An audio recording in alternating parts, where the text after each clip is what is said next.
Unsyndicated presents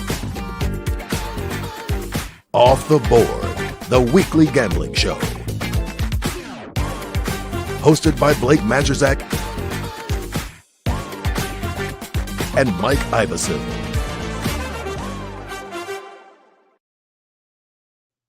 Look at us, 4 p.m. on a Wednesday, just talking some picks. What? Thanksgiving does beautiful things for this show. Yes, 4 p.m. on a Wednesday, and a clean mouth and a clean report from our dentist for our Blake Majerzak. I love it. I can't believe I was telling you guys before the show. First of all, it's light out behind me, which is just weird to see. Yeah, But never. I went to the dentist for the first time in 6 years, and I have no cavities. Today was a big day. I love it.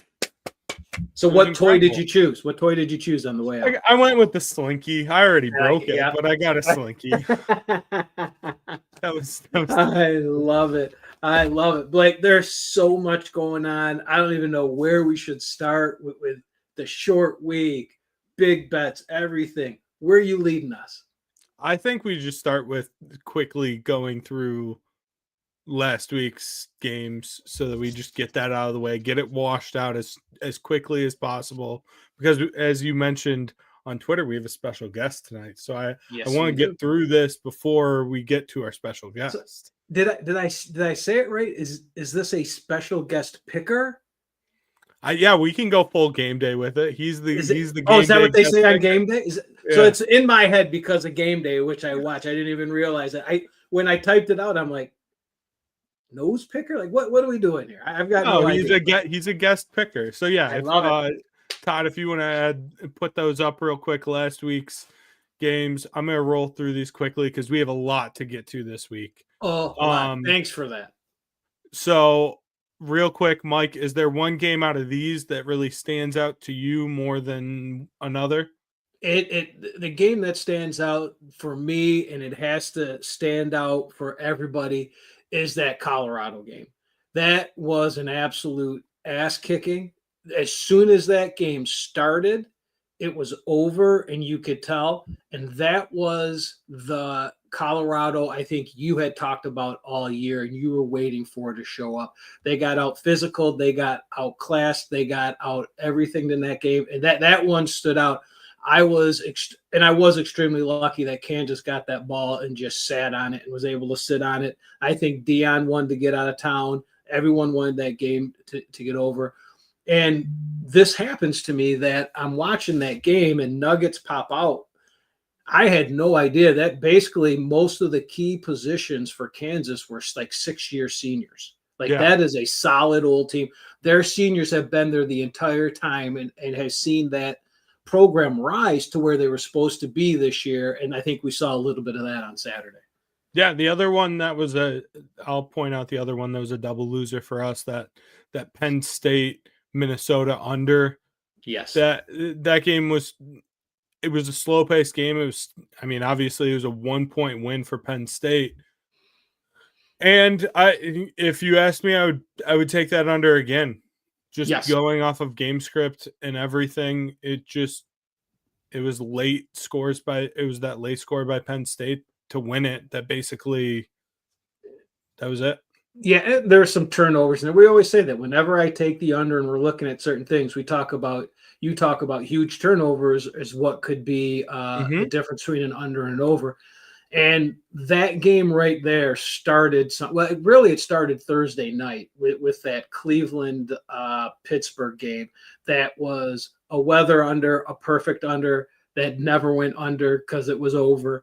This game, and then as we flip this board, I might just have to walk away from the NFL board before we talk about that Commanders game. And just real quick to point out, if you especially in college, I feel like all season in the NFL, the over-unders are pretty tight. The spreads are pretty tight. Yeah. Now in college, this late in the season, we're really seeing those totals be very close. I mean, we had multiple games that were a point and a half, even a half point over what was out there. So these lines get really, really tight at the end of the season in the college game. And you'll see it as we move along here with this week, the next week with my bets.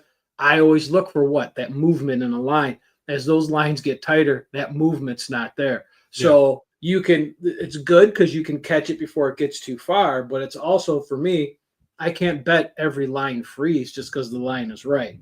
And that sometimes ends up happening. So yeah, you are right. They're getting tight. And I see a little bit of that even this week. Yeah. NFL wise, solid. I went a solid 4-3. Yeah. You went a solid 3-3. Yeah. Just real quick, I will say that Detroit game was never going over, obviously. Right. The Lions dominated that game, but they just started sitting on the ball and running it. And I felt really good about Monday Night Football for like the first half. Chargers came out and looked good, and then Baltimore just did Baltimore things. That game was great. Yeah, it was. It actually kept my attention for a while. Like I think you said, Baltimore does Baltimore things. That's a weird team with 4 losses sitting there, and even just Lamar Jackson's year. I mean, he's not budging out of that MVP race as a 4-loss quarterback that is getting ready to have one of the biggest games of the year. That if they lose that next week, you're looking at playoffs possibility being out of it. But when I look at this slate, and we just want to mention something real quick, we put 2 games on here last week, 2 of the biggest wagons in the NFL. No, they are the 2 biggest wagons in Detroit and Philadelphia, and they are on an absolute collision course. And as this goes along, Lions fans better hope they don't lose, and Philly fans are just waiting for Detroit to lose so that NFC Championship game can fall at home for Philadelphia, because that's going to be trouble if it happens. This hopefully keeps the Lions a little bit more motivated. You can't take a week off at all because Philly's coming. Yeah. And Philly's at 2 losses, correct? Yes. Yep. They're at 2. They think this weekend was 7 in a row. Okay. I believe. I mean, remember when they started off, I want to say 7 weeks ago, I called them broken, and I called them broken to my brother-in-law from Philadelphia. I think he called them and told them, and they have not looked back.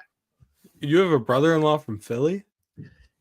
He is in that New York, Philly, Jersey area. I think he's officially Jersey. I don't know why the name's escaping me. I've been there, but when I went and visited him, we went to the beach in Jersey. We did Jersey things, but then we went to the Philadelphia Phillies game. When I've stayed out there for training, we were going to go to an Eagles game, and we hung out in Philadelphia. He's like right there at that border.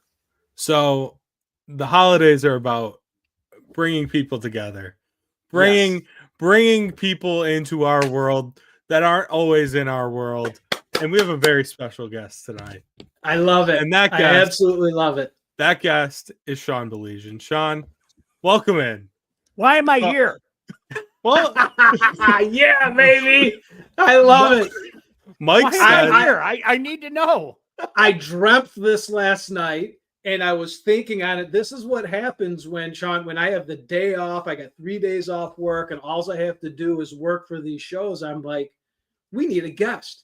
And who better than the guy that I sit next to during most playoff hockey games and listen to you say, this is going to be 3-1 Tampa. And it ends up 3-1.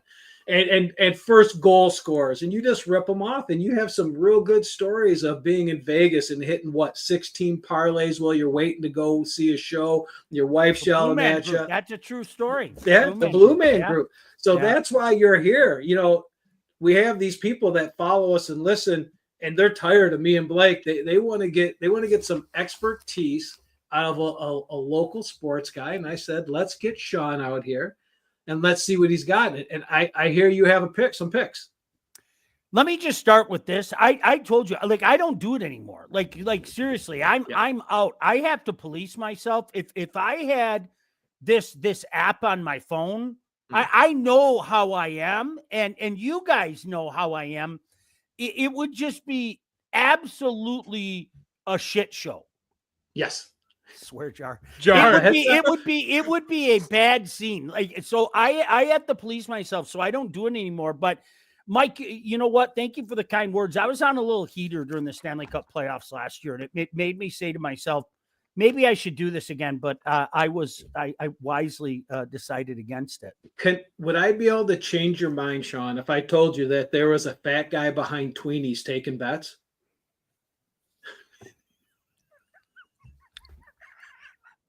Handing out $100 bills? He may short you. My app's not going to short you. He may short you, but maybe I think I can change that. That was that was 33 years ago now. Isn't that funny? Is that great? Maybe one day I'll write a tell-all book or something like that, and like we'll talk. Hey, about just like for old time's sake, by the way, I was -2 years old for this story that you told. That's cool. Thanks.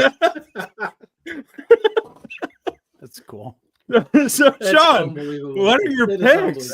unbelievable. I'm just excited that you have picks. I am going with the Mike Ivisel special. I am All going, right. and I don't even know the name of it, Mike. You're going to have to tell me the name of it. But I thought of it, but I don't know the name of it anymore. I used to know all these terms, but Yep. you know when you take the 3 teams and then you get the 6 points, what's that thing Yes. called?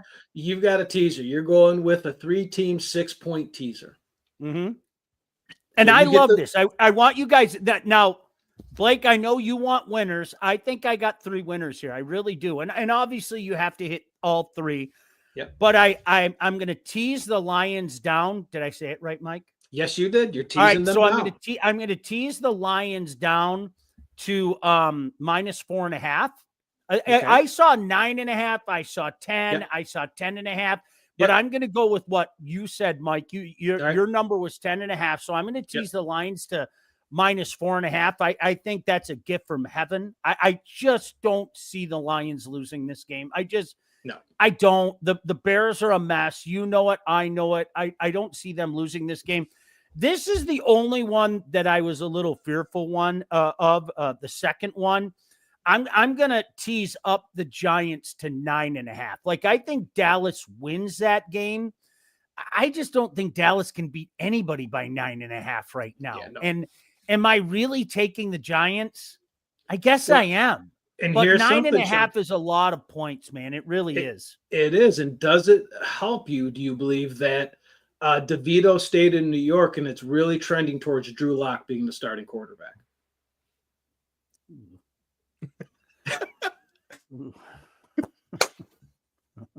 Drew Nice Lock, chatting with you, boys. Thanks. Missouri nice to see you legend. guys. And then I'm gonna take Green Bay plus 2.5. Okay. I just don't see Miami going up there. I mean, we all know what Miami does in cold weather and all that.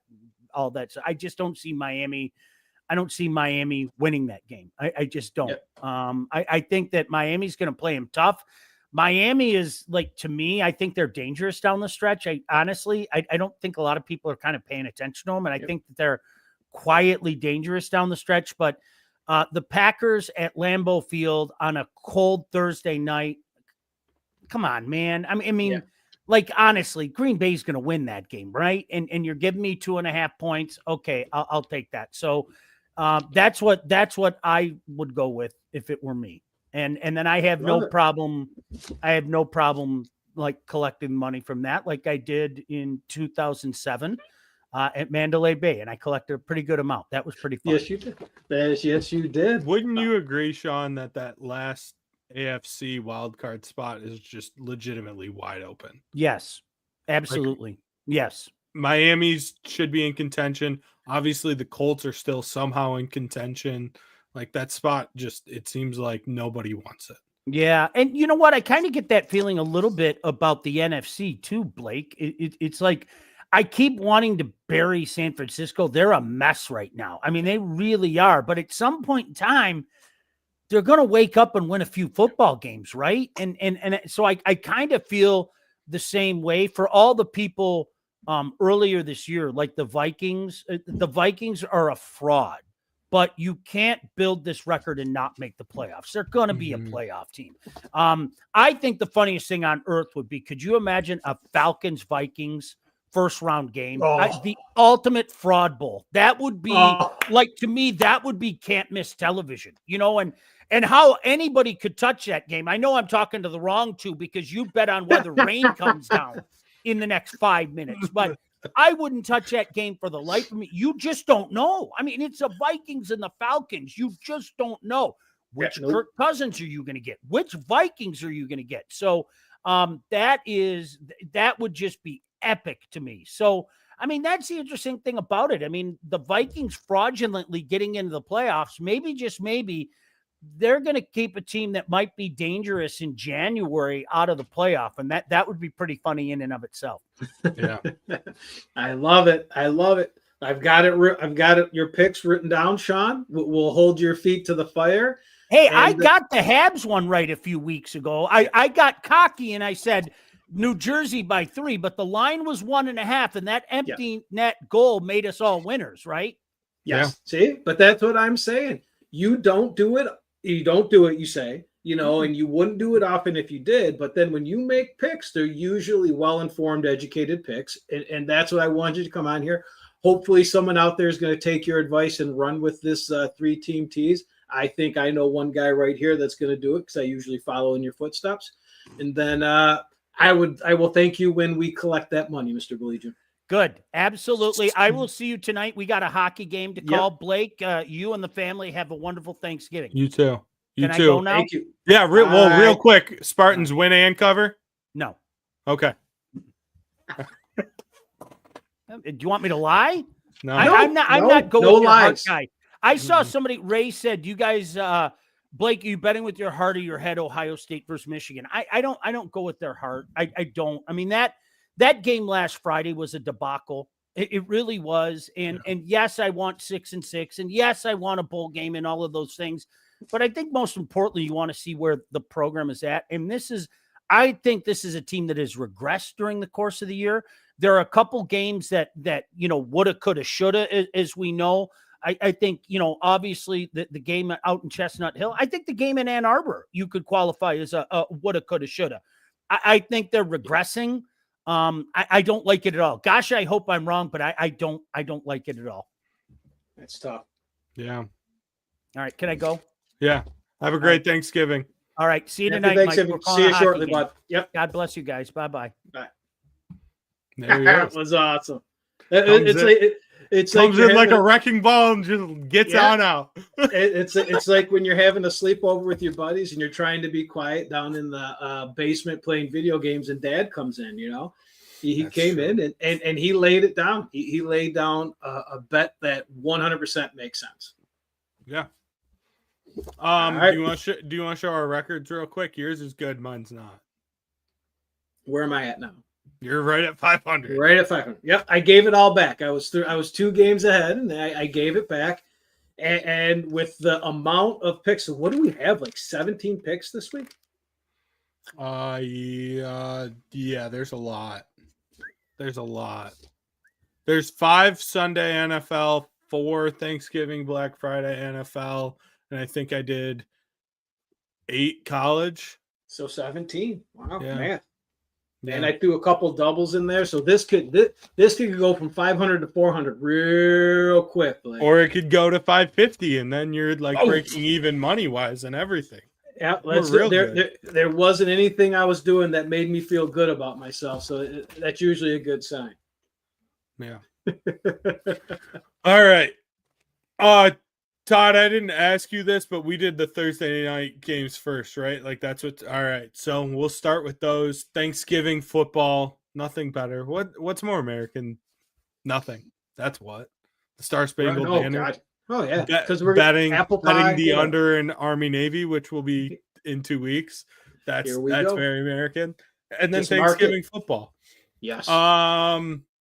So we'll start with the best game, the second best game probably of the Thanksgiving slate, but everyone around here is going to be watching it, obviously. Yes. Whoa, new graphics, Todd. That looked sick. Can you do that? Can you play it again? Can you go back? Yeah, look at that. Oh, wow. Awesome. I'm loving it. This is what happens when I give Todd a little extra time, I think. I like it. All right, Chicago at Detroit. Detroit is favored by 10.5. Over under here is 48.5. And I am gonna take the Bears plus the 10.5. Okay. And I'm Okay. also going to take the over. I do think the Lions win. I think they break the streak on Thanksgiving. But, Okay.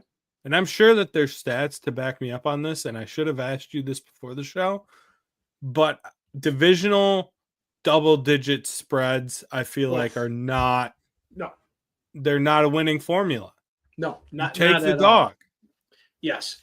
And this is what I would say to that is you give me a divisional game other than the two games that we actually have on this slate today, Thanksgiving Day. I would be taking those points if the numbers point me in that direction. I would be. I would never lay them, but this is a different day and this is a different reason. I don't need any numbers because the Lions are a wagon and they're real good at football, as you would say, Blake. Yes. This team remembers their mistakes and they always seem to avenge and get better upon them. Last year was this team's year, if you remember. They were coming in, they were going to win on Thanksgiving finally, right? Lowly Green Bay was coming in. Maybe they took them a little bit light. Who knows? But they ended up losing that game outright, lost a lot of people a lot of money. They remember these things. They want to make this up for the fans, and they have been doing that a lot this year, and that's where I'm going with this. Again, I don't need any numbers. The Lions are avenging last year's mistake. Give me the Lions minus 10.5. Okay, can I ask you a question? As you are a Lions fan, right? Yes. Do you want them to lose a game at some point before the playoffs? Because I think you should. Okay, so if this was last year, I would say yes, but this is the second year in the making because you may have heard me say it before. You have to lose before you can win. You've got to have all that experience and all those. Last year was that time, and that's it. They are avenging almost every mistake they made the year before. So I would say no, and they can't. And literally, Blake, they can't because Philadelphia is breathing down their throat for that number one seed, and if they have to go to Philly for a playoff game, they're in trouble. Oh, I agree, but I just think it's like you almost don't want to be that hot going into the playoffs. I 100%. I normally would 100% agree with you on that. However, this actually got brought up to me at work yesterday, and I said, and you know my evil dreams that I have these evil dreams about betting, and the one is I almost want the Lions to go to Philadelphia. Let's lose a couple of games. Let's go to Philadelphia and let's be underdogs. And let's take it to them. Because you remember, they're going to avenge everything. Every Detroit Lions fan remembers the Lions in Philadelphia in the playoffs and what it did to us. I remember where I was watching that game and every ounce of hurt that went into me. Let them avenge that loss. That's my evil plan. I don't want it because I want to win at home and have all the season ticket holders be happy. Yeah, and I don't want Jared Goff outside. I think he's MVP inside, personally. All right, so on to look at that. Look at that. The dog is here. They hear Blake take the dog Chicago. Next game. This is the nap game. Just so we're all clear, we are all going to be taking a nap after our turkey dinner during. So this you game. take This a game nap. Oh yeah. This is when my dinner is scheduled. So the Lions game ends. As the Lions game ends, I go outside and I take everything off and I start letting my turkey rest. So this will be my eating game. So this is a 4:30 kick. I believe we're eating at 4. Yeah. So I will nap during the second half of this game. That's the plan. That's the game plan. Probably, though, I do believe this game got a little bit better with the news of Danny DeVito staying home. I don't know. I think this game's horrible. It's horrible. I mean, just the fact that it has no meaning and there's backup quarterbacks, but hopefully there's some entertainment. Yeah. Is okay? Is this one on me? Yeah, it's all you. All right. As you and Todd know, I started taking the under in this one at 37.5. And when we talk about our bets in our account, it's one I still have circled. But at the time I did it, I then went to the doctors, and on my way home, I heard that Danny DeVito didn't get on the plane. He's hurt, and it was looking more towards Drew Lock playing. So I think that's an improvement. And I think that is such an improvement that I believe if once that's official, this line's going to drop down to the 2.5. So as I write this and I read that the public saw Dallas, they saw that upset of the Commanders, which I'm never going to forgive that game. How that game is 12-10 with 5 minutes to go and ends up at 61, we'll never know. But that's another thing.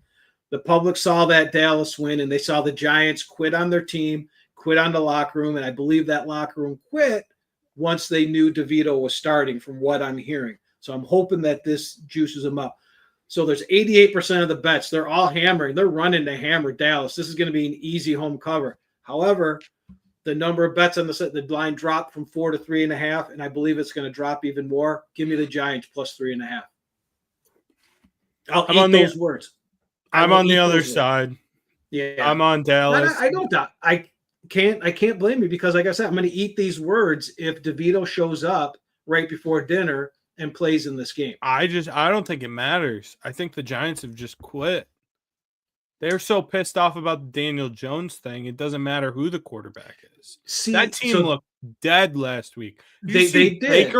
Baker was running down the field making blocks. God, did he look good. So did you hear something about it being the Daniel Jones, or because that would be different than what I was hearing, that it was the fact that they did not give it to Drew Lock and the team wanted Drew Lock even before they got rid of Daniel Jones?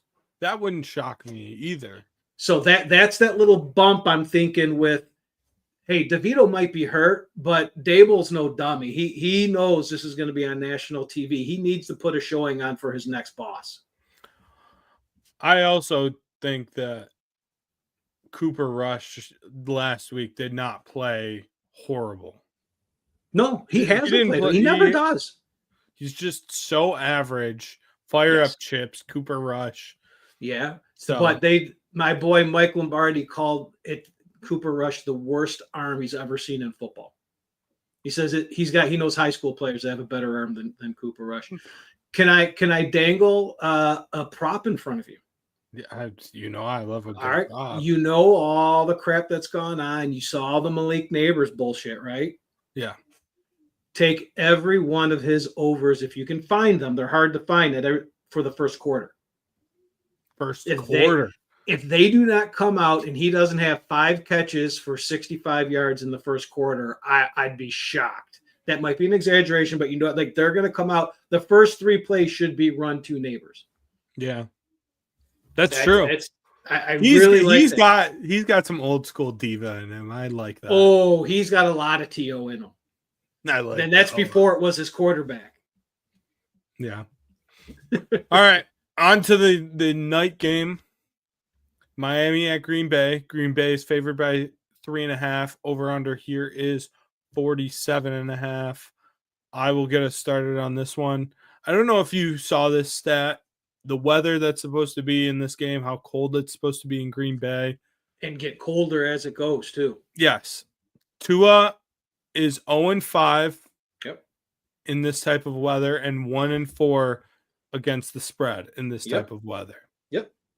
The Dolphins do not like the cold. That's just a fact. Yep. So with all that being said, I am taking the pack minus the 3.5, and I'm also going to take the over. Okay, so I need Thanksgiving night points. I need that in my life. And we need to be sitting there knowing that I'm going to be probably just the opposite because of the things you kind of said.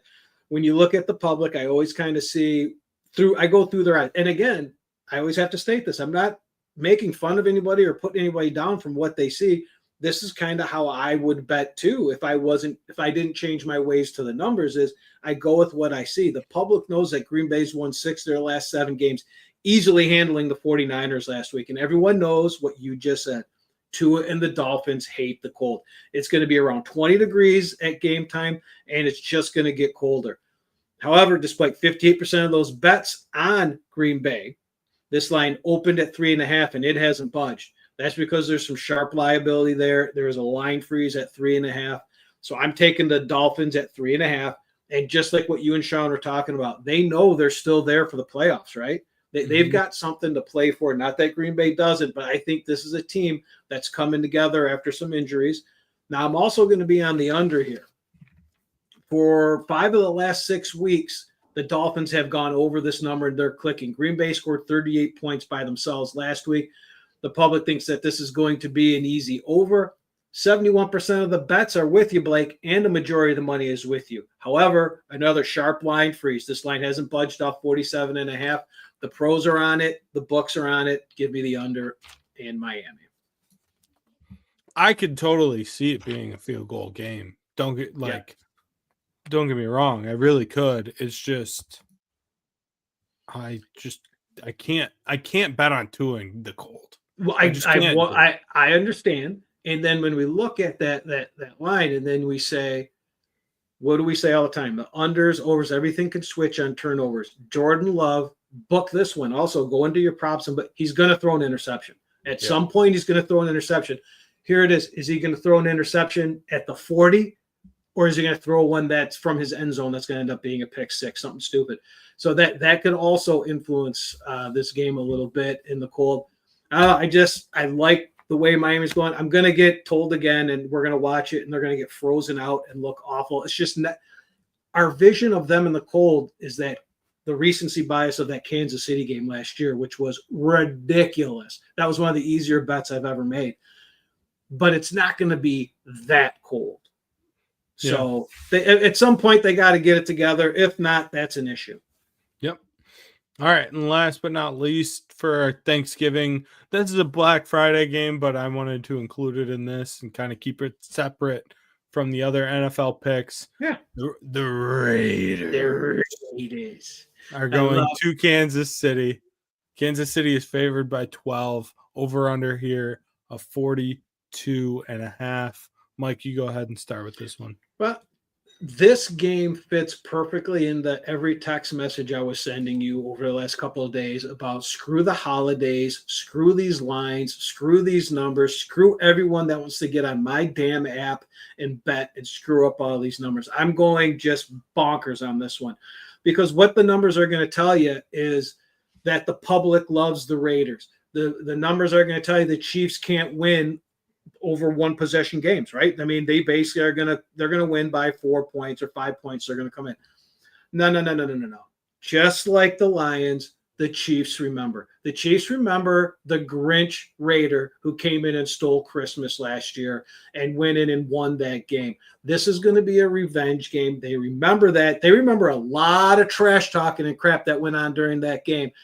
The Chiefs are coming to ruin Antonio Pierce and the Raiders Thanksgiving, and they're going to shove it right up their hoops. Give me the Chiefs minus 12. And I'm going to tell you what, Blake, you know who agrees with me? The pros. The Raiders are public. The pro money is coming in even at this number for the Chiefs. They already played once this year, Mike. The revenge should have already happened. No. You know, do you remember the McCarty-Lemieux fight? Did it happen the first time they played? No. Okay. They waited till they got home. They're waiting for another holiday. They knew this. It's not like they surprised them and said, "Oh my God, you guys are playing." They've known they're playing Thanksgiving. They're planning something. I just see this is that evil plan I have when I look at certain things.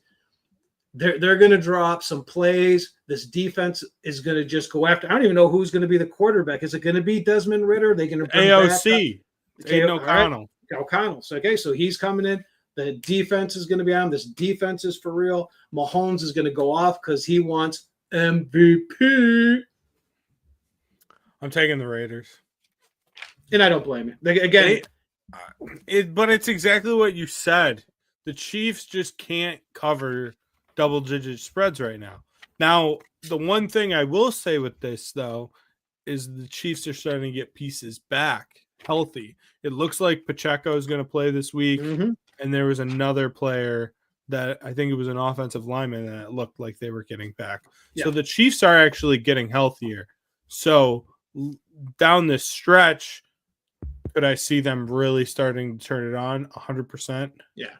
I just think in this spot, 12 points is a lot. Still think the Chiefs win. If it was 8-9 points, I'd probably be on the other side with you.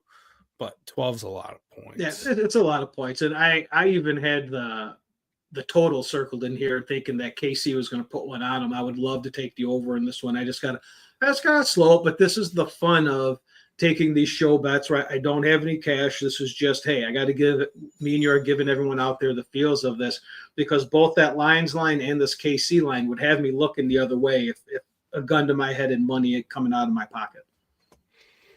Yeah. All right. On to this is my favorite week of the year. Yep. Rivalry week. Okay. College football. Yep. I know this year it's a little tough. But I saw my Wolverines put up 52 last week. Yes, you did. 50 burger. But in these rivalry games, I mean, we all talk about the games that come in that maybe it was a pick'em game. They're both ranked, whatever. But some of the more memorable ones are when you're coming in as a big dog, maybe a 21-point dog. Do you know what I'm saying? Like these are these games where so you don't want to watch this. You don't want to watch that team down there do that to your team, but this could also be one that you could forever rub in their face, right? So this is what makes rivalry week sweet, even when it's a big dog. It also it changes my mood for at least a week. Like it actually affects me. It's Okay. absolutely brutal. I'm insufferable to be around if Michigan loses to Ohio State. I'm insufferable. See, what's good, Blake, is age is coming. So you'll be like me, where I probably won't even remember any game this weekend once Monday hits. So I thought you were going to say this is a safe space and you can just let it all out. You're just saying I'm just going to become more jaded. Oh yeah, absolutely. It'll happen. But then you'll forget about it. You'll be Monday will come around and you'll be like, oh wait, it's a whole new week. What's going on now? We'll forget. We'll be good. Good times are coming. All right, let's do this. Let's do it. First game is the game. Yeah, I just want this to be very clear. I do this in order of time slot. Yes. I don't know if you've picked up on that. 100%. That's how I do this. So It just happens that this is a noon kick because Fox, big noon, their whole big noon, baby. I wish I hate, by the way. Yes. Michigan at Ohio State. Ohio State's favored by 21. Over under here of 43.5. Ray asked me, are you betting with your heart or your head with Ohio State, Michigan? I'm 100% betting with my heart. Hearts are made to be broken. I am taking the Wolverines plus the 21 points. I'm taking the over for other reasons. Yeah. But you know what? There is a game script that's out there. It is in existence that Michigan wins this game. It is out there. I think that 21 is too many points. I really do, genuinely. If it was like 17 and a hook, okay. 21 is 3 touchdowns is a lot. I understand that Ryan Day will want to try and run it up at the end.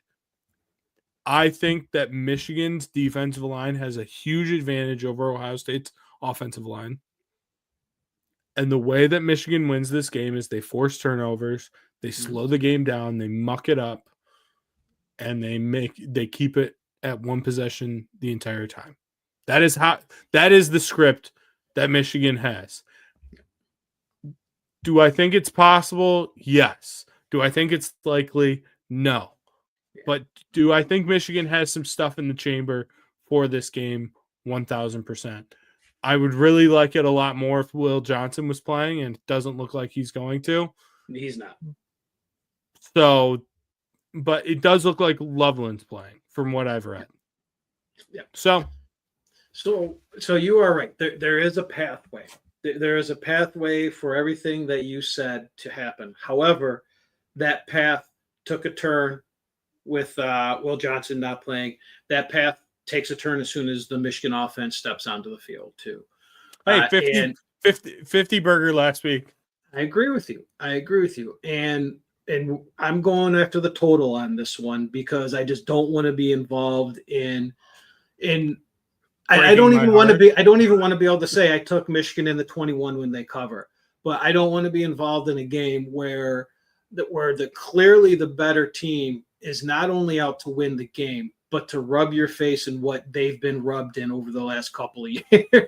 There's Mike right now. Oh, there's no love lesson, but I just don't want to be involved in that. We've always said, are there certain things that would turn you off from something? That would be it. So I'm going after the total here. The public is doing that math again, where these teams are averaging 61 points a game. 61 is clearly higher than 43.5, so this has to be an easy over. However, 75% of the bets are on this over.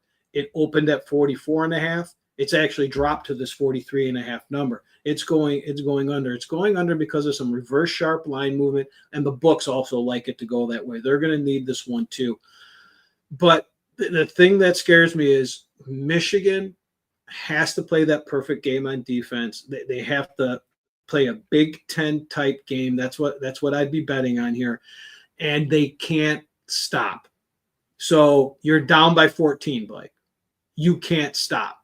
Because as soon as that defense stops, this is going to be 45-20. It's going to go over on its own. So again, this is another one I don't necessarily like. It's my vision of what I see this game. This is my pathway for them at least covering the 21 points. This game has to be under for them to cover that 21 points. Because I do believe that they'll get a little bit, they'll score a couple of points here, but the Michigan defense has to do it. I don't like it that he's not playing, but that's my vision for this game. I was just going to answer Jerry's question real quick. When's the last time a coach favored by 3 touchdowns was coaching for his job? Well, Jerry, his job is to coach. So he's always coaching for his job because his job is to coach. That's just a factual statement. And I think Ryan Day's fine, honestly. Like, they're crazy. I don't think that they lost this game. I still don't think they'd fire him. I really don't. They don't have I'm going to be very real.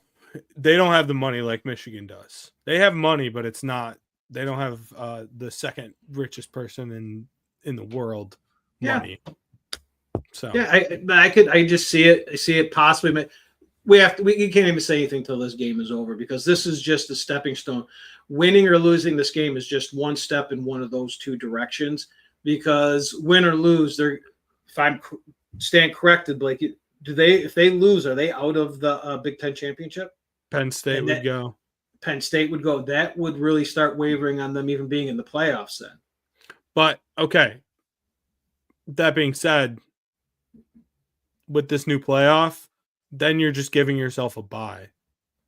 Because Ohio State's kind of in a lose-lose because they win this game, they go to the Big Ten title, and then they lose.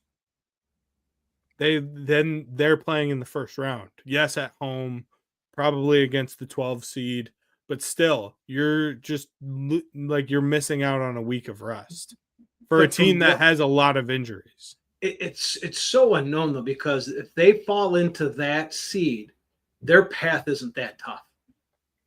Well, as of right now, it's not a bad path. And then on the flip side, they really want that home game because if you're going to have some of these tougher Southern teams come to your house in the winter, I don't know. The SEC last week basically eliminated itself. So which is not So that's all to be said. That's all to be said. But depth is going to be so important in this. Like adding basically 3 games to everyone's schedule that is playing in this playoff. Yeah. Like depth is going to be huge in this. Yeah. So it's all practice.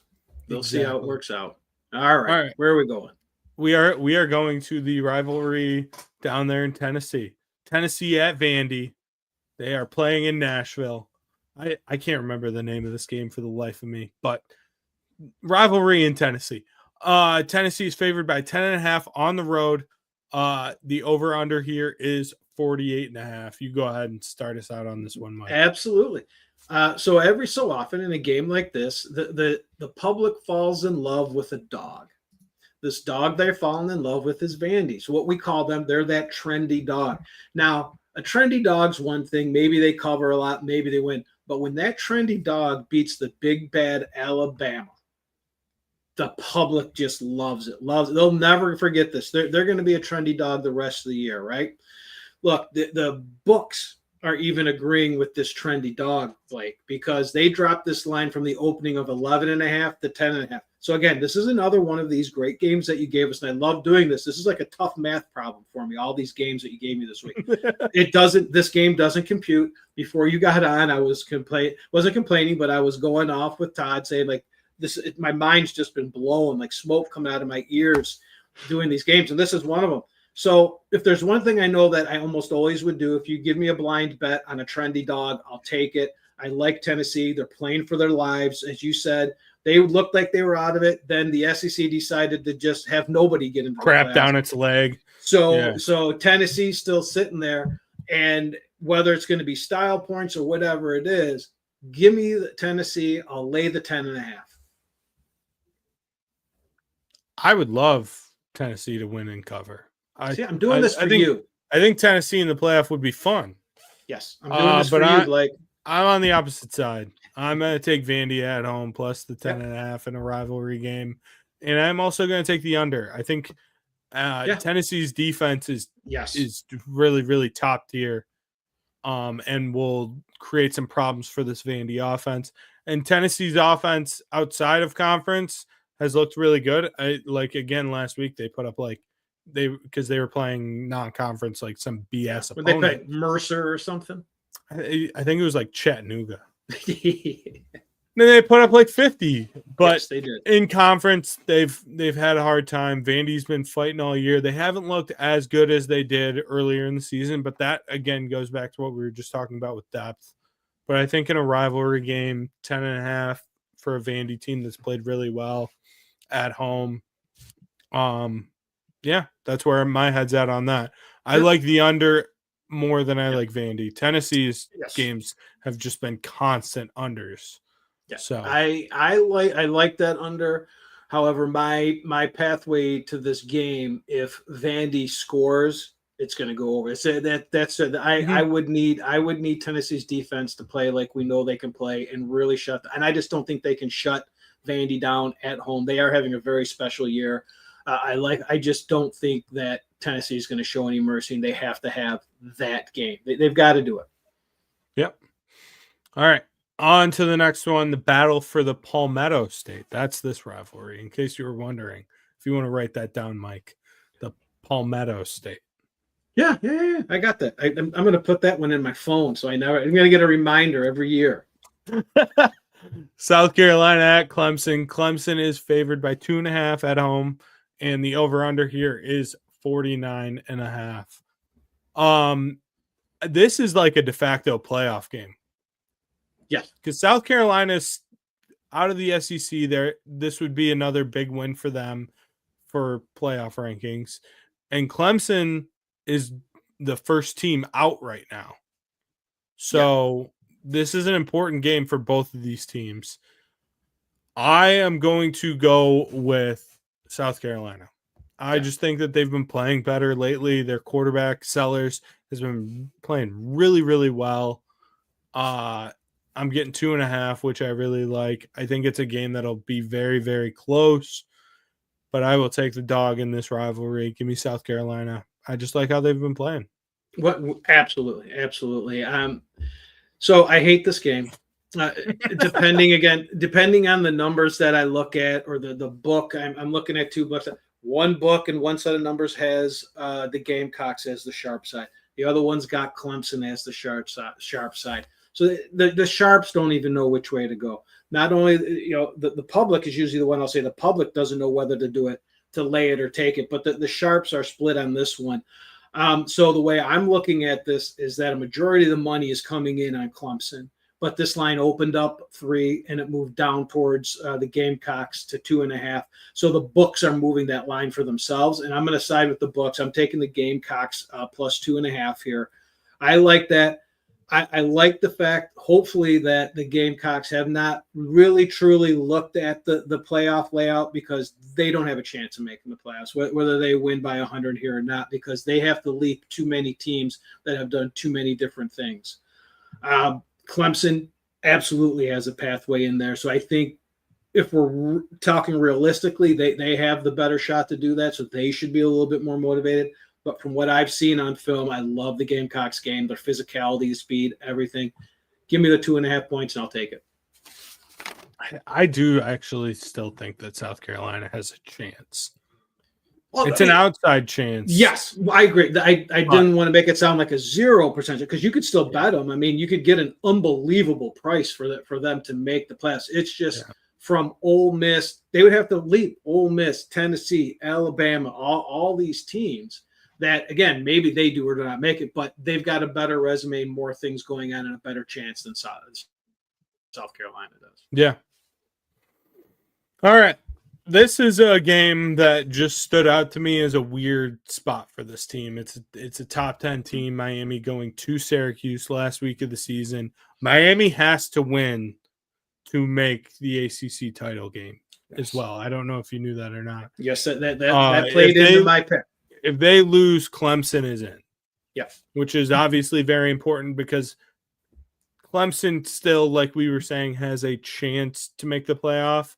Mm-hmm. The ACC at the most will be getting 2 teams in. Yes. Yeah. At the absolute most. They're not going to be a 3-bid league. And I think SMU is a pretty sure bet to make it unless they get blown out in the ACC title game. So whoever else goes to the ACC title game will be very important for that. Yeah. So Miami needs this game. Like I said, going to Syracuse, weird things happen at the Carrier Dome. Yes, it does. So this is a very tough spot for Miami. They're favored by 10.5. Over under here is 67.5. Mike, you go ahead and start us out on this one. I originally started out looking at this total, Blake, because that number just jumps out. When you get to 60, you have to look. But when you get to 67.5, you really have to look. And when you look at this game, there's something we've been saying, or I've been saying for a while, that Miami is trying to force Cam Ward on the Heisman. So there's a possibility if things don't go Carrier Dome that Miami puts up 67 points. Like they literally are that good offensively. And here's that one word: they're that good offensively and that bad defensively that this could be an easy one. But I skipped out of there because this is another game. This is almost the same write-up I had for the Gamecocks. That depending on where I looked, one book has Miami as the sharp side, another one has Syracuse as the sharp side. Everybody is split down the middle and doesn't know what to do, except for, again, the books. The books open this at 9.5, and even though it's going each way, they moved it up to 10.5. They moved it through that key number of 10 to 10.5. That speaks volumes to me. Again, not a game I'd ever put in my account, but I have to look at this. Miami had to win this game. This is a must win. They're going to put up points. They're going to try to get Cam Ward back in the Heisman race just in case Hunter or Genty do something. I see Miami piling on the points here, so I'll take Miami minus 10.5. I am with you, and I'm also on that over. Yeah. I agree with both of those things. My biggest worry is just the Carrier Dome doing Carrier Dome things like we talked about, which is 100% possible. But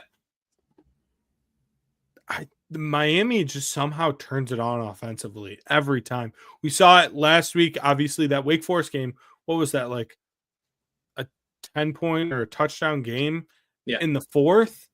And then they ended up winning by like 30. Yeah. And we saw it. Remember the game earlier in the year against Duke? They did the same thing. Same thing. They were losing. They were losing to Duke, and they won by like 30. Mm-hmm. They're that good. Switch. Yeah, they do. And eventually that catches you, obviously. Mm-hmm. But that is how good they are. And I think put in the position where you are now, their backs are against the wall. You want to play with your food. You might not be in the playoffs or in the ACC championship game. You want to go out there and do your job. This would be another one to take a look at Cam Ward stats. His overs are probably ridiculous by now, but this is going to be a game that if he does, this could be his career game right here. You want to know the Death Star like scenario for the ACC? Syracuse wins this game. South Carolina beats Clemson. Yep. And the ACC just instantly becomes a 1-bid league because Clemson would go to the ACC championship.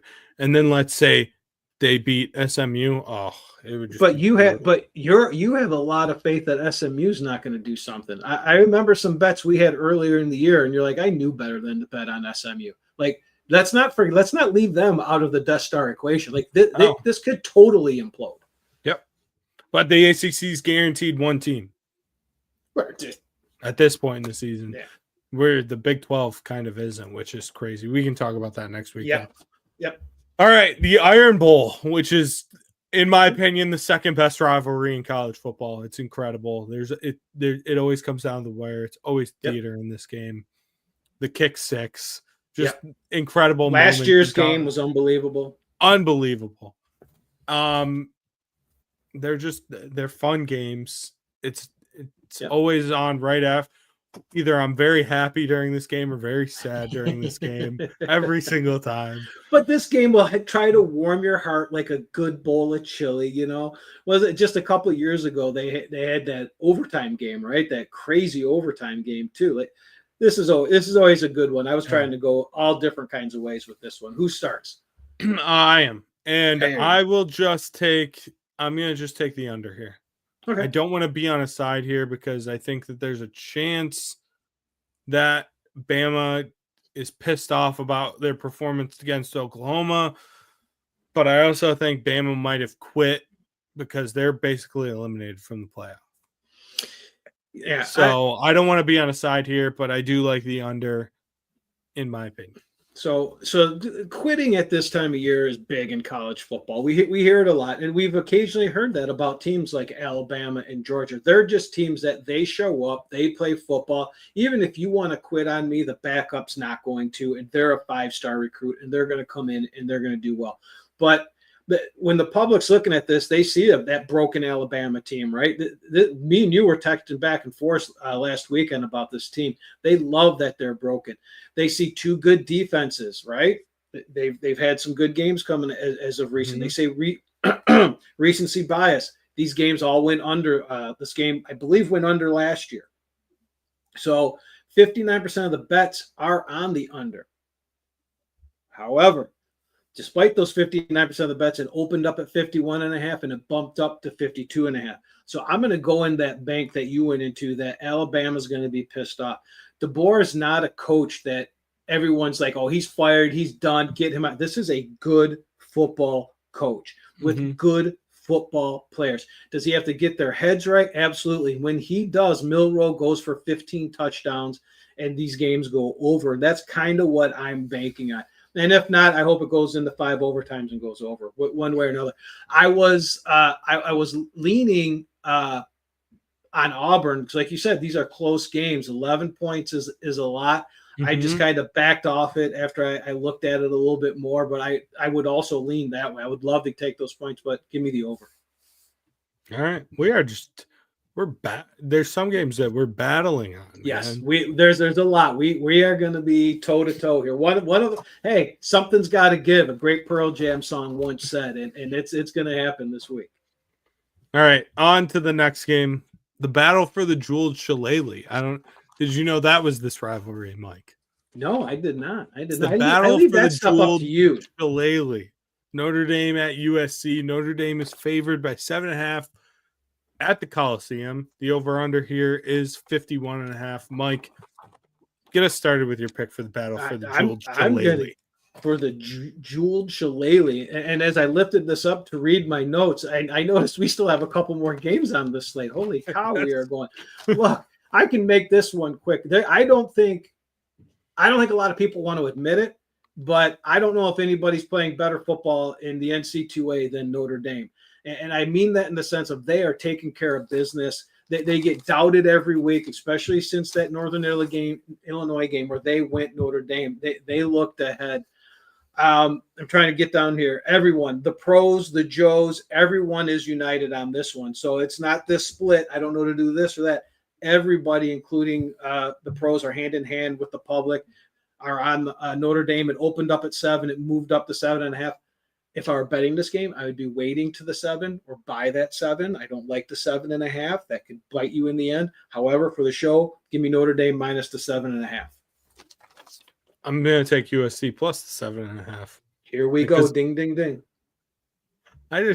You want to talk about playoff chaos? Notre Dame losing this week. Yeah. Oh, yeah. And I like it. I love to see the sweat. I love to see the talking heads go crazy. It would be something great, but just as crazy. And Blake, I'm sorry that I think you fall into this group.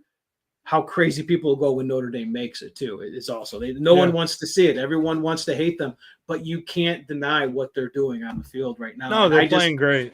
I don't know if USC knows what they're doing. I don't know if they have a lame duck coach. I don't know what's going on out there. That coast, get out of here. But we'll find out. All right, on to the next one. Another huge rivalry game. What's the name of this one? Battle for the Lone Star State. This is a rivalry renewed because now that Texas is in the SEC, this game is back. It used to be played on Thanksgiving every year. It would be the night game of Thanksgiving after the Cowboys played the 4:30. Like there would be people that would fly privately from Dallas straight to this game in Austin. Right. Texas is favored by 5.5 at Texas A&M. Over under here is 48.5. I will start on this one. I am just going to lay it with Texas. Give me the Longhorns minus the 5.5. Texas needs this win because everyone's kind of doubting their wins. Their schedule does not look great going into the playoff, but they only have one loss. They could use this really big win. I mean, legitimately, Texas's best win right now is Vanderbilt or Michigan, whichever one you pick. Like it's one that when people start talking about it, if they don't win the SEC, a lot of people really think they should not be in the playoff. They don't have the resume to. Now I think that they're a lock because of what happened last weekend. Because now, but just like the Gamecocks have to jump, so many people would have to jump them. But here's the thing: I like your pick, Blake, but every way I bet really is leaning towards Texas A&M and watching that line drop towards Texas A&M. I don't get it. I think that gives you a lot more value if you like that Texas bet. So when I'm looking at this, I skipped past that. I went to the total, and the public knows these teams score 68 points a game. That is not only better than 48, it's a lot better than 48.5. And I think Texas has gone over this in 5 of the last 6 weeks. Texas themselves averages almost 37 points a game. They're thinking easy over. 89% of the bets have come in on the over. However, this line hasn't moved from 48.5. This is a sharp line freeze because of the liability that is there, with only 11% of the bets, but 57% of the money on this under right here. I'm thinking it's going to be an old school defensive football game. Me and you have texted on Saturdays about how good Texas's defense looks. They could shut this team down if anybody, and I'm going to need that for it to go under 48.5. I would lean that way too. Yeah, I would. Texas's defense is if there was one unit in this game that I have 100% faith in, it's Texas's defense. Oh yeah. Last but not least, last game of this slate, Kansas State is at Iowa State. This is a huge game for the Big 12. And I really could only pick one out there. If I had to pick, because did you know there's still 8 teams alive in the Big 12? Yes. Oh yeah. There was, but I had to pick one. Yeah, there was a scenario that could happen if everyone lost last week, and they did. So it could end up that way again. So Kansas State is favored by 2.5. Or no, Todd, I think you have this backwards. Iowa State's the favorite. I'm sorry. Iowa State's favored by 2.5 at home against K-State. Real quick, I am just going to tell you I will take K-State plus the 2.5 on the road. I just think, in my opinion, Mike was supposed to go first. Todd, I'm just screwing everything up. That's okay. But you want to talk about a screw up? I wrote down that the total in this game was 511.5. So I'm definitely taking the under. We're just all going through it. I'm taking the under. All right, is it my turn here? Are we off the rails? My turn. Yes. All right. This is another one where the public can see these teams score 62 points a game. Iowa's gone over this 51.5 total in 5 of the last 6 games. K-State 3 of the last 6 games. both teams' last game went way over. Despite 71% of the bets on this over, this line has dropped. It opened at 52.5 and it dropped to 51.5. Again, I'll take that sharp reverse line movement. Give me under 50, 511.5. That's a great number. Isn't it? That's a Mike line value right there. I got a ton of value. I love it. Yeah, and like I said, I'm taking K-State plus the 2.5. I like that number a lot. Real quick, I'm gonna roll through these because I know you're short on time. Yep. So I'll just throw out a few that I liked. Minnesota plus 2.5 at Wisconsin. I like that a lot. Nebraska, Iowa over 39.5. Brought this up with Sean earlier. I like Rutgers plus the 2 at Michigan State. I think Indiana is going to roll Purdue minus the 29. And last but not least, I like or Washington plus the 18.5 at Oregon. I think Oregon still wins, but 18.5 is a lot of points. Dan Lanning's never beaten Washington since he's been at Oregon. Has not beaten them. He gets a little wonky in those games, so you'll have to watch out. I like that one. And you're going to have to answer a question on one of these. So I don't have that many bets. I got a couple I'm looking at. But real quick, I went after TCU minus 2.5 at Cincinnati. This is how off this is. I am like on all these favorites. I don't know what happened here. TCU's coming off 2 wins. Cincinnati has 4 straight losses. So I really don't know what the public was looking at here for them to be on Cincy. However, the one thing I do know is Cincy was the sharp darling for a long time. There was a lot of sharp money every week on Cincinnati, but they jumped off that train. And they jumped onto the TCU train. This is some sharp reverse line movement. Despite 62% of the bets on Cincy, this line opened at 2. Nope, it opened at 1. That's why I can't say it. Opened at 1 and is moved as high as 3.5. I grabbed them earlier at 2.5. I'm going to go to Fresno State, UCLA. UCLA's looking kind of good lately. They almost made a bowl somehow. I don't know. The bettors are about split on this game, though. They see UCLA's having a much better year than they thought. Fresno State's been up and down. They've lost 2 of their last 3. They think that this is going to be an easy cover for the home team, UCLA, who's been coming on despite their loss to USC. They think they're going to cover the spread. However, it opened at 10.5. It's moved as low as 8. I caught it at 9. I got Fresno State plus 9.5. I'm really high in this one. I like it at the current 8.5 too. Next, Liberty and Sam Houston, 2 teams I always seem to be involved in their game somehow, some way, right? The public sees, I'm trying to find out this wonky information this year. This week, I couldn't even see what the public saw on this one. They're looking at Sam Houston, and they can shut down offenses. They got a decent defense at times. They can score points, and they think that they're better off than Liberty. And I believe this game's at Sam Houston. They're thinking maybe the wrong team is favored. So they've been kind of laying the wood. A majority of bets and the majority money are on Sam Houston. But this line opened 1 and has moved up as high as 3 in favor of Liberty. I've got Liberty minus 2.5. It's at 3 right now. I'd either buy it down or I'd look for that 2.5 to come back. The last game I have, and not only is this a favorite, but it's a big favorite that you might be shocked at, Blake. I'm going to the Colorado-Oklahoma State game. The public is looking at the Buffaloes, and their run has come to an end. So they jumped off their train. But unfortunately, you know what? They jumped off that train, rightfully so, after it got derailed there in Kansas. But unfortunately, Blake, they jumped on a train that's being driven by Mike Gundy. And I don't think they're aware of that because that's a crazy train. And the pros have jumped off that Oklahoma State train that I was on. As you know, I bet them a few times. Unfortunately, they've jumped onto this Colorado-Buffalo line. Even though it's only 23% of the bets are on Buffalo, Blake, this line opened 15.5, and I've seen it as high as 17. I got it at 16.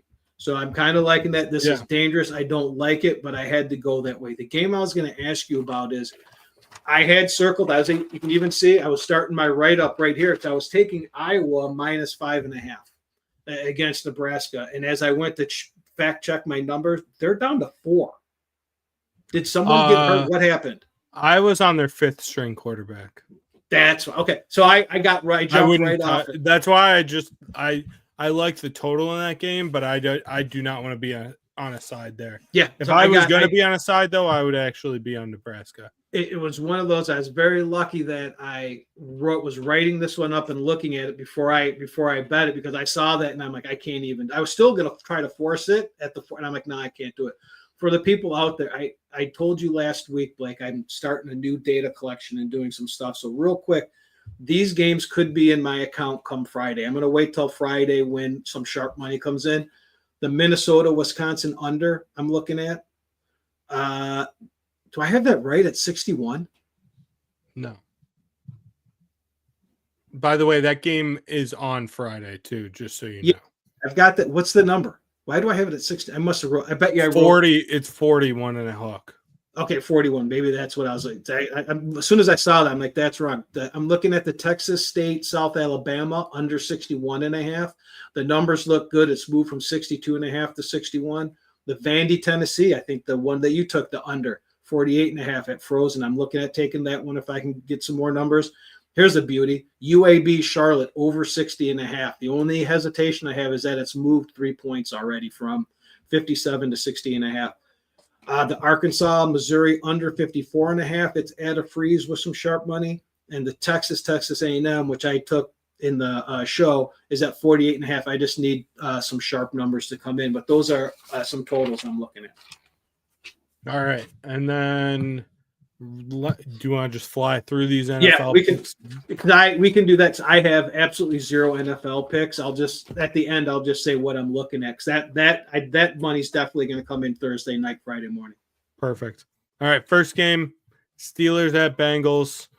Cincy is favored by 2.5 at home. Over under here is 46.5. My pick is, we've been riding this train for a very long time. Mike Tomlin as a dog. Give me the Steelers plus the 2.5. Yep, and I agree with you on that one. However, I think that trend has jumped the shark. It's gone public. With 60% of the bets are on Pittsburgh in that trend, but the line has moved from -2. I've seen it as high as -3. I'm going with Joe Burrow, and give me a Cincinnati -2.5. I would love to be wrong, but yep. Hey Blake, you know what? You like Zach Taylor. I'm giving him one more chance. Chargers at Falcons. Chargers are, well, let me read the spread real quick. Yeah, I got you. Chargers are favored by 1.5, over under 47.5. Mike, go ahead. All right. The public sees these teams averaging well over this total, so you know they're hammering. However, with the betting splits, the line movement. Oh wow, what am I writing here? I'm not on my medication. Something's going on here. Give me the over in this game. I can't even read what's going on here. But I'm going over for a couple reasons. I do know that. I think what I was trying to say in this writing is I'm going away from my numbers and I'm going with my eyeballs. My eyeballs tell me that the Chargers defense, they're really good, but they're coming off a battle against Baltimore on a short week. So I think they're going to be susceptible. The Atlanta offense is coming off a bye week. I think they're going to have a little bit more rest there. Atlanta has zero pass rush. Herbert's going to pick them apart. I see this going actually way over this 47.5. I am on Chargers minus the 1.5. I just in Jim Harbaugh I trust. Yeah, and that's a good number. I've seen it as high as 2.5. Eagles at Ravens. Ravens are favored by 3. The over-under here is 50.5. This is something you talked about earlier. Philly's just on a roll lately. This is a fantastic game. I'm excited to watch it. Yep. But I'm going to take Philly plus the 3. I think with a full field goal, and I'm also going to take the over. Two teams that I think can score. Lamar can do some things to this Philly defense. I still don't fully believe in their pass defense, especially if oh my gosh, what's his name? Slay. If Slay is out too, that will be a big impact. And so they had another guy tear up a pec or something. He's out for the year. Brandon Graham, Michigan legend. Yes. So this is another game that fit the mold of this week. Like it's too early for my numbers to come in, so I just have to throw everything out and go with what kind of I'm looking at here. And when I'm looking at, I talked about it already on the show. Philadelphia is on an absolute roll. They're steamrolling people. I said it 2 weeks ago that when A.J. Brown is healthy and in this lineup, they're scoring 30 points. When you look at the Baltimore Ravens, with the way Derrick Henry's playing, the way Lamar Jackson's playing, even though he's not going to win the MVP, he's having an MVP season. He's involved in 30 of their touchdowns already. They just always seem to score 30 points. I don't know how this number stays under 50.5. I'm taking the over. Bills at home against the 49ers. Buffalo is favored by 7. The over-under here is 44.5. Mike, you go ahead and start with this one. All right, the public's looking at this one. They see the 49ers are done, but they've actually been in games that have gone over this total the last couple of weeks. They gave up 38 points on their own last week. They're looking at Buffalo, who's got probably he is the leading MVP, probably the best offensive weapon in the league. He leads them in rushing. He leads them in passing. And Josh Allen, I just need him to slow down and have a bad game so he falls in the MVP race. But that could happen this week. I'm looking at there's an even split almost in bets, 50-50. However, this line, the total opened at 46 and it's dropped to 44.5. I'm going to take that reverse line movement, give me under 44.5. And that's also based a little bit on I don't know who's playing quarterback here, so this was a tough one to take a look at because I would have loved the 49ers in those points. However, if Purdy is going to play, they've already said he's got a weak arm. It's not so. I find it hard to believe they would put him in with a weak arm in this game. So that tells us some backups are going to play. Whoever they choose is not going to be enough, and I think Buffalo's defense can just shut them down. I think this number's baked into him not playing. It very well could be. Being honest, yeah, and that's good. No, go ahead. Sorry. I was gonna say they have to. They have to. With him out last week, they had to have set this line early with he's not playing. And everything Shanahan's saying is telling me he's not playing. It's just that wonky NFL. He ends up playing and throws 5 touchdowns. Yeah, I'm gonna take Buffalo minus the 7. Especially if he's not playing, their offense just isn't gonna work. And Josh Allen, like you said, he's playing an MVP right now. So I'm gonna take Buffalo minus the 7. And last but not least, Browns at Broncos. Denver is favored by 5.5. Over under here is 41.5. I am going to take the Browns plus the 5.5. Believe in Jameis, and I'm going to take the over. I as soon as I saw this game on there, the first thing I thought of was Jameis. I mean, it's going to be so fun watching this. And watching this as I sit and wait for my app to cash my over 6.5 Broncos wins bet here. I'm going to love watching this game. So the public's looking at this game. They see the Broncos are on a 2-game win streak, which should be 3 if they didn't have a field goal blocked against Kansas City. So with that, that's all the public really needs. I mean, yeah, Cleveland won a nasty game against Pittsburgh, but before that, they were going down. Everyone thought they were over with.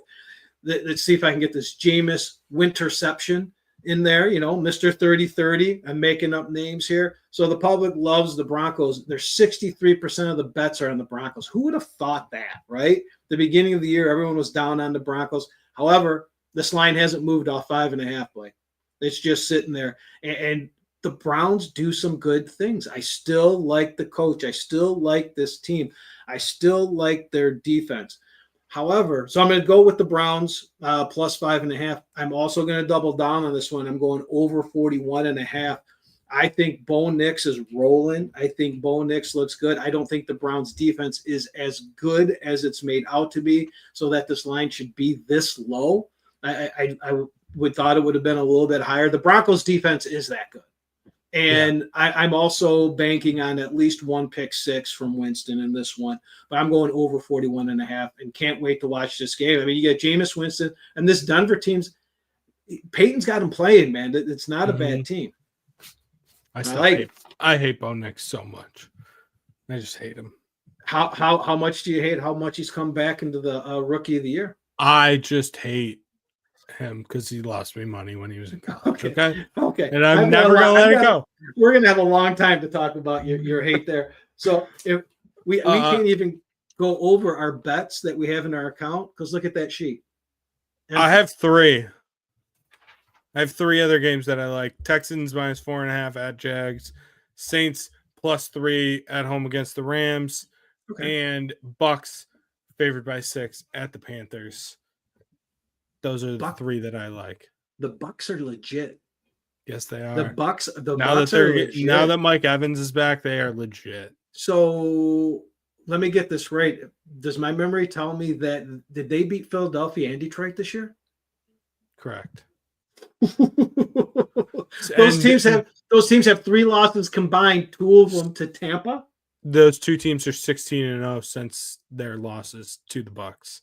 The Bucks might be the 3rd best team in the NFC, honestly. They might be. So all right, I don't have anything in my account. I'm waiting for the Friday money to come in. But what I'm looking at and what I'll probably have in my account is Billy Blue Jeans +5.5 against the Commanders. That line has been frozen at 5.5 and hasn't moved. The Cardinals getting 3.5 at Minnesota. That line's actually dropped from 4 to 3.5.